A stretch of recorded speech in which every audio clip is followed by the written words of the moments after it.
D.El.Ed entrance এক্সামৰ official syllabus সম্পৰ্কে আজিৰ ভিডিঅ'টোত আলোচনা কৰিম 2025 বৰ্ষৰ ডিএলএড প্ৰি-এন্ট্ৰি টেষ্টৰ কাৰণে অফিচিয়েল সিলেবাস ইতিমধ্যে আমাৰ হাতত আহি পৰিছে গতিকে এই ভিডিঅ'টোৰ জৰিয়তে সিলেবাস লগতে এক্সাম প্যাটাৰ্ন সম্পৰ্কে A to Z আলোচনা কৰিম গতিকে ভিডিঅ'টো স্কিপ নকৰিব হেকলৈ চাই থাকিব আগলৈ সকলো ধৰণৰ আপডেটসমূহ পাই থাকিবৰ কাৰণে চেনেলটো যিসকলে সাবস্ক্ৰাইব কৰি লোৱা নাই চেনেলটো সাবস্ক্ৰাইব কৰি কাষত থকা বেল আইকনটো প্ৰেছ কৰি ল'বলৈ নাপাহৰিব আপোনালোকৰ কিমান মাৰ্কছৰ পৰীক্ষা হ'ব কিমানটা কোৱেশ্চন থাকিব কিমান সময় থাকিব কি বিষয়ৰ পৰা কোৱেশ্চন আহিব লগতে কি টপিকৰ ওপৰত কোৱেশ্চন আহিব গোটেইখিনি ভালদৰে আলোচনা কৰিম গতিকে ভিডিঅ'টো একেবাৰে হেকলৈ চাই থাকিব ইতিমধ্যে প্ৰকাশ পাইছে SCRT ডিএলএড প্ৰি-এন্ট্ৰি টেষ্ট 2025 বৰ্ষৰ কাৰণে official syllabus and exam pattern so আপোনালোকৰ সন্মুখত এইখন হৈছে question pattern marking system and filling of OMR sheet and syllabus for pre-entry test paid 2025 for admission into 2-year DLED course 2025 to 27 অৰ্থাৎ 2025 বৰ্ষৰ 2 বছৰীয়া DLED পাঠ্যক্ৰমৰ কাৰণে আপোনালোকে প্ৰি-এন্ট্ৰি টেষ্টত অৱতীৰ্ণ হ'ব লাগিব আৰু প্ৰি-এন্ট্ৰি টেষ্টৰ অফিচিয়েল সিলেবাস হৈছে এইখন আৰু এক্সাম প্যাটাৰ্ন যদি আমি এক্সাম প্যাটাৰ্নৰ ফালে চাবলৈ যাওঁ আপোনালোকৰ কোৱেশ্চন পেপাৰ দুটা সেকশন থাকিব সেকশন 1 আৰু সেকশন 2 আৰু টোটাল মাৰ্কস থাকিব 100 মাৰ্কসৰ আপোনালোকৰ প্ৰি-এন্ট্ৰি টেষ্ট অনুষ্ঠিত কৰা হ'ব type of question MCQ type হ'ব আৰু পৰীক্ষাৰ সময় থাকিব আপোনালোকৰ 2 ঘণ্টা থাকিব ঠিক আছে 100 মাৰ্কসৰ আপোনালোকৰ এন্ট্ৰেন্স এক্সাম অনুষ্ঠিত কৰা হ'ব টাইম থাকিব আপোনালোকৰ 2 আৱাৰ আৰু কোৱেশ্চনৰ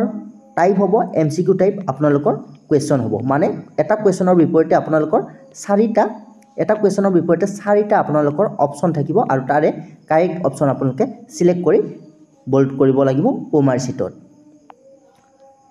আৰু প্ৰতিটো কোৱেশ্চনত আপোনালোকৰ 1 মাৰ্কস কৈ থাকিব আৰু এইখিনিতে বহুতে এতিয়া ভাবিছে আপোনালোকৰ নেগেটিভ মাৰ্কিং থাকিবনে নাথাকে সো সেই বিষয়ে আমি ভিডিঅ'টো শেষৰ ফালে আপোনালোকক স্পষ্টভাৱে জনাম নেগেটিভ মাৰ্কিং আছে নে নাই গতিকে ভিডিঅ'টো শেষলৈ চাই থাকক সো এতিয়া আমি জানিম সেকশন 1ত আপোনালোকৰ কি সাবজেক্ট লাগিব ঠিক আছে সেকশন 1ত আপোনালোকৰ তিনিটা সাবজেক্ট আহিব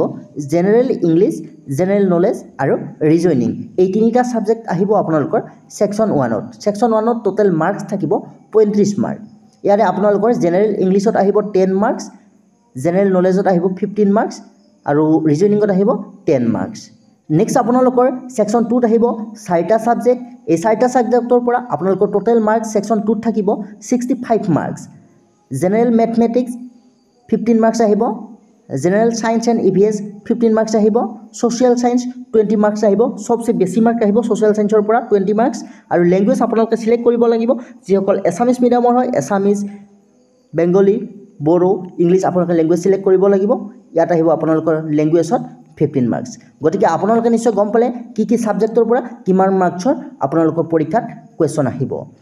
সো ইতিমধ্যে আপোনালোকে অফিচিয়েল সিলেবাসৰ জৰিয়তে স্পষ্টভাৱে গম পালে যে আপোনালোকৰ পৰীক্ষাৰ কোৱেশ্চন পেপাৰত কিমানটা সেকশন থাকিব কেইটা বিষয়ৰ পৰা কোৱেশ্চন আহিব আৰু কোনটো বিষয়ৰ পৰা কিমান কোৱেশ্চন আহিব গতিকে এইখিনিতে আমি আপোনালোকক হাইলি ৰিকমেন্ড কৰিব বিচাৰিছো এইখন PDF গাইডবুক যিখন সম্পূৰ্ণ সিলেবাসৰ ওপৰত ভিত্তি কৰি প্ৰস্তুত কৰা হৈছে সম্পূৰ্ণ সিলেবাস অনুসৰি ইয়াত আপোনালোকে লাভ কৰিব general English general knowledge reasoning general mathematics general science EVS social science আৰু ল্যাঙ্গুৱেজৰ এছামিজ আপোনালোকে লাভ কৰিব গতিকে আপোনালোকে নিশ্চয় গম পালে সম্পূৰ্ণ সিলেবাস অনুসৰি এইখন গাইডবুক প্ৰস্তুত কৰা হৈছে আৰু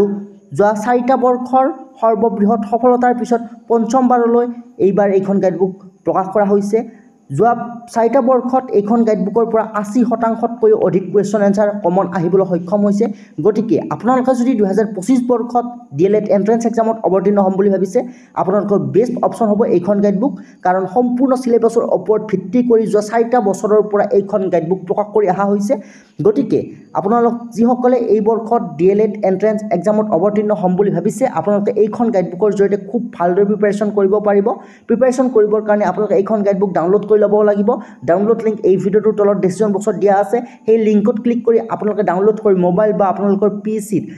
বা ল্যাপটপত আপোনালোকে ভালদৰে প্ৰিপাৰেচনসমূহ চলাই নিব পাৰিব সম্পূৰ্ণ সিলেবাস অনুসৰি আটাইকেইটা বিষয়ৰ কোৱেশ্চন এনসাৰসমূহ আপোনালোকে অসমীয়াতে লাভ কৰিব এছামিজ মিডিয়ামৰ কাৰণে হয় এইখন গাইডবুক গতিকে আপোনালোক যিসকলে এতিয়াও ডাউনলোড কৰি লোৱা নাই ডাউনলোড কৰি ল'ব পাৰিব লিংক এই ভিডিওটোৰ তলত ডেসক্ৰিপচন বক্সত দিয়া আছে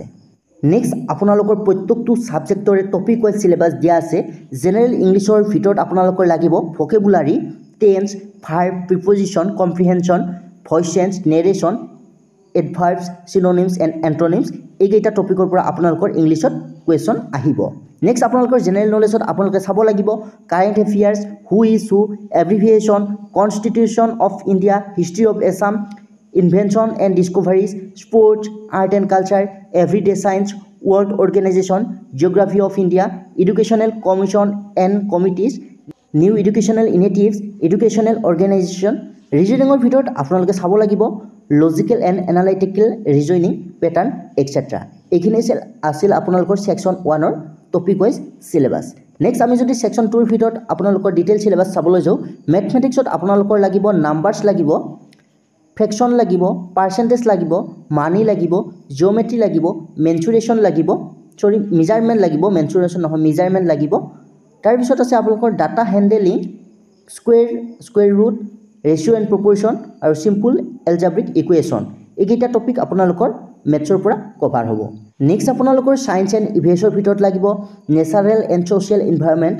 factors influencing environment, causes of environmental degradation, biodiversity, environmental issue, environmental protection. Next আপোনালোকৰ different state and characteristics of matter, physical and chemical changes, chemical reaction. Next আপোনালোকৰ লাগিব force, energy, motion, cell plant and animal cell structures, adaptation in plant, reproduction in plant, micro' organism, heat and temperature, measurement of temperature, acid base salt, light and reflection, weather and climate. এইখিনি আপোনালোকৰ science and ইভিএছৰ পৰা cover কৰিব। আৰু next আপোনালোকৰ তলত এটা topic আছে respiration in organism and in plant. তাৰপিছত আপোনালোকৰ ছ'চিয়েল ছায়েন্সৰ ভিতৰত কভাৰ কৰিব natural and human resources, atmosphere and its different layer, freedom movement of India and rule of India, constitution of India and its importance, democracy and its principles, rise and fall of Ahom kingdom, ancient urban civilization, government, state and central, earth and its structure, consumer protection and right, rule of financial institution in socio-economic development of the society, transport and communication,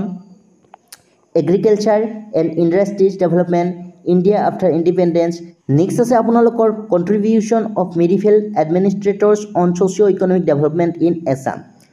next আপোনালোকৰ লেংগুৱেজৰ ভিতৰত এইসমূহ topic লাগিব। আপোনালোক যিসকল Assamese medium হয়, Bodo medium হয়, English medium হয়, আপোনালোকে নিজে চিলেক্ট কৰি ল'ব পাৰিব। চ' এতিয়া আপোনালোকে নিশ্চয় ভাবি আছে আপোনালোকৰ এণ্ট্ৰেঞ্চ এক্সামত নিগেটিভ মাৰ্কিং ছিষ্টেম আছেনে নাই। চ' আপোনালোকৰ নিশ্চয় নিগেটিভ মাৰ্কিং ছিষ্টেম থাকিব। ইয়াত আপোনালোকে নিশ্চয় চাব filling of OMR sheet and marking system. ইয়াত আপোনালোকৰ কুৱেশ্যন বুকলেট ABCD 4টা থাকিব। ইয়াত আপোনালোকৰ প্ৰতিটো কাৰেক্ট কুৱেশ্যনৰ কাৰণে 1 মাৰ্কছকৈ থাকিব। ঠিক আছে, প্ৰতিটো কাৰেক্ট কুৱেশ্যনৰ কাৰণে 1 মাৰ্কছকৈ থাকিব আৰু প্ৰত্যেকটো ইনকাৰেক্ট, ঠিক আছে, এভৰি ইনকাৰেক্ট ৰেছপন্স, প্ৰত্যেকটো ভুল উত্তৰৰ কাৰণে -0.25 আপোনালোকৰ ডিডাক্ট হ'ব। ঠিক আছে, মানে আপোনালোকে প্ৰতিটো শুদ্ধ উত্তৰৰ কাৰণে 1 মাৰ্কছ লাভ কৰিব আৰু প্ৰতিটো ভুল উত্তৰৰ কাৰণে -0.25 মাৰ্কছ আপোনালোকৰ মাইনাছ হ'ব। ঠিক আছে, নিশ্চয় আপোনালোকৰ মাইনাছ মাৰ্ক নিগেটিভ মাৰ্কিং আছে। আৰু এইখিনিতে আপোনালোকে মন কৰিব ব্লেক অৰ ব্লু বল পেন আপোনালোকে ইউজ কৰিব লাগিব। চ' আজিৰ ভিডিঅ'টো আমি এইখিনিতেহে কৰিছোঁ। আপোনালোকে নিশ্চয়